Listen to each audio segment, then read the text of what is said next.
Hey guys, Happy New Year. As promised, I said I would start making some informative videos or just videos talking about the market, Pokemon, and my opinion on things. Keep in mind, it's my opinion. I want to say that 85 to 90% of the times when I give my opinion, it's something I truly believe in. Although I call it an opinion, it's something I really strongly believe in, and usually the stuff that I give my advice on ends up kind of happening the way I explain it. So basically, today what we're going to talk about is changing our idea of what it means to actually buy Pokemon cards, invest in them, and all that sort of stuff, because it has to start with changing your mindset on what it means to spend money on a card, right? So most people buy a card, let's say, and they spend $500, and see, the natural thing to say is I spent $500. To me, when you spend money, it means it's gone, right? So I spent $30 to go to the movie theater, watch the movie. I'm not getting that $30 back. Same thing, go to the concession stand and you spend $20 on popcorn and a drink or whatever the case is. You actually spent that money. It's gone. It's in your stomach, and we all know where it's going after that. So that's the difference between spending money and then what I'm going to talk about now, moving money or transferring money and converting money into an asset, right? So obviously not all assets are gonna always make you money. Sometimes you will lose money on an asset, but the only time you actually lose money on any asset is when you actually cash out. So for example, I have some money here, and I'm going to show you a card that I think is a perfect example. So we have here a PSA 10 Japanese Dark Charizard, which I actually picked up, I want to say maybe 3-4 months ago. I got this card for $330. So I didn't spend $330 on this card yet. The only time I would have spent $330 on this card is, let's say I bought it, right? And then maybe the price dipped to $280 or whatever the case is, and I sold. Then I would say, yeah, I spent $330 on this card, sold it for $280, I lost $50, right? That's the only time you'll actually realize any losses or any gains. But right now that I've been holding it, I basically just converted $330 into an asset, right? So I took it out of being cash, right? So 2, 3, 4. So I took $400 and I put it in this card, basically. And so right now, my money is in this card. If I was to sell this card right now, right, whether the market is up or down, that's when I actually realize any gains or losses. Right now, I'm on eBay, and the last sold listing of this PSA 10 Dark Charizard was $886, and that was on December 28th. So if I sell this, I'll have made, close to almost $600 in profit. But we have to start changing our mindsets, because a lot of people message me and they ask me, hey, do you think I should, spend this amount of money on this card, or do you think it's a good investment? First and foremost, let's, like I said, squash the idea of spending money on Pokemon cards. Rather look at it as converting cash into an asset, right? Whether the asset is going to do well or not, nobody really knows, honestly. So what you want to look for is some key factors. Obviously, the higher the grade, the better. The older the card, the better. So this is 1998. And the less population, the better when it comes to PSA. So that is always what I try and follow. How much population is in the PSA report, population report? What grade is it? And what year is it? Is it something relatively new, something older? So basically, we have to get rid of that mindset again of spending, and we have to start buying what we love. That's the main thing. I can't stress that enough. People ask me all the time what they should buy. I can't really tell you that, right?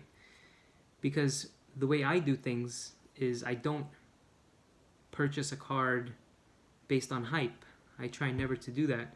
Maybe once or twice I've fallen into that, and usually it doesn't work out when you're sitting there trying to purchase something because everybody else is doing it. You have to start with what you love. Like, you really have to do that in this hobby.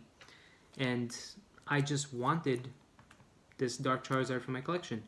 I didn't look at this card and say, hey, I'm going to buy it because I'm looking to make money on it.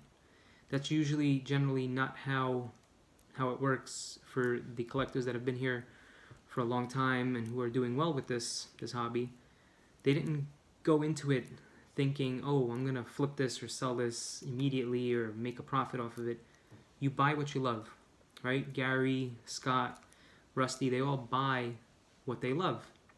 It just so happens that by doing that, and you let time work for you, you're actually setting yourself up for more successes than failures. It's not guaranteed, of course, because with any hobby, obviously nothing is guaranteed. But you can't go wrong if you buy something that you want personally for your collection and just keep it in your collection. Enjoy it. Once in a while you look at it, right? What's really the whole point of this card game is you just enjoy the artwork. It brings back memories. I personally never had a Dark Charizard as a kid, and now I have the means. I have it. I'm enjoying it. It sits in my my little briefcase that my wife got me for Christmas, and I pick it up from time to time and I look at it and I'm like, oh wow, it's so cool looking. I love it. It's in my collection. One day, if I needed to sell this, obviously, yes, I could sell it and probably make a profit. But that's not the reason I bought it. See, that's what I want people to understand. It's not because of the money. It's because I wanted it. And before I end this video, so I want to really, really make this a point. Don't buy stuff if you don't have the money for it. So when I spent the $330 on that card, right, spent because I'm tying the money up. If I needed that money, I would have to sell this card, right? But because I moved cash into that card, you want to make sure you're not moving money that you're going to need. Don't ever spend money on anything, right, that you won't be able to get back immediately.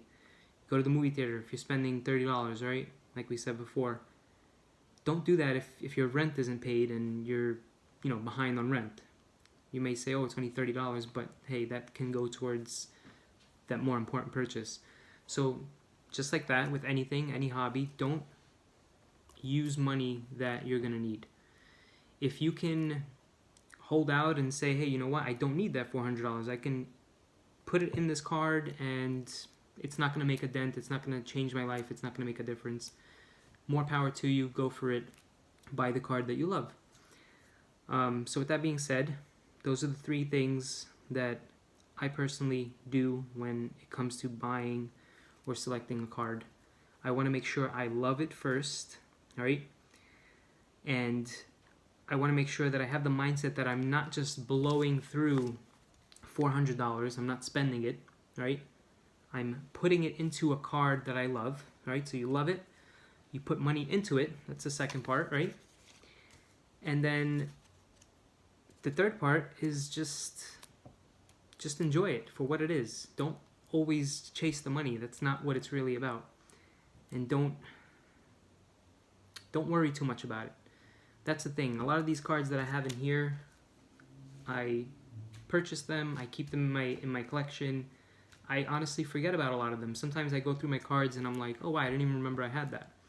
That's the whole point. You want to buy what you love and not worry about when I'm going to sell it for a profit. Just enjoy it. When the time comes, if you do need to sell for whatever reason because things happen in life, then you go ahead and do that.